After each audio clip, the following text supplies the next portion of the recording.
This election season, Americans have been exposed to a surge of unfounded claims about voter fraud, the assassination attempt against former President Donald Trump, even the actual date of Election Day. And KPBS's Amitha Sharma joins us now to talk about why disinformation is only expected to intensify. Welcome, Amitha. It's good to be with you, Maya. So give us some examples of disinformation related to the presidential election that are actually being circulated. Well, it's pretty wide-ranging, Maya. Some of it we heard before in 2020, such as undocumented people illegally voting in droves in the presidential election, or voting machines actually reversing votes. There are left-leaning websites claiming the assassination attempt, the first one against former President Donald Trump, was staged. Mackenzie Sotigi of NewsGuard, which rates news and information, says a Russian disinformation network pushed out a deep fake video of former President Barack Obama claiming that Democrats were behind that assassination attempt because they feared Trump would win in November and that the only way to defeat him was to kill him.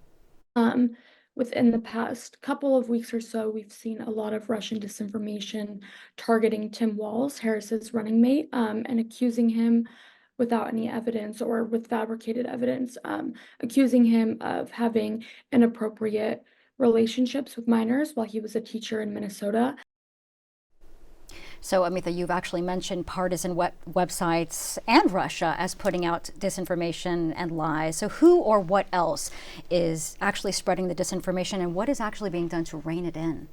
Well, Microsoft has what is called the Threat Analysis Center, and it delivered a warning, one of many last month, that in addition to Russia, China and Iran are working to influence the outcome of the election, with Iran focused on the Trump campaign and trying to gin up anti-Israel sentiment. The Washington Post reported this week that an ex-deputy sheriff from Florida has actually partnered with Russian military intelligence to distribute deep fakes on Vice President Kamala Harris. Meanwhile, the Center for Countering Digital Hate says X's AI tool, Grok's feature that enables users to produce images with prompts is problematic. The center said Grok lacked the guardrails to protect against generating election disinformation. One Grok image showed an ailing Trump in a hospital bed. Another showed Harris sitting in front of a table with lines of salt made to look like drugs, needles, and tiny bottles of medication, all believable images. And remember, Maya, when these distortions appear on social media, they can reach millions of people. Sotigi says Meta, X, and TikTok are applying labels to election lies. So what is the effect of this disinformation?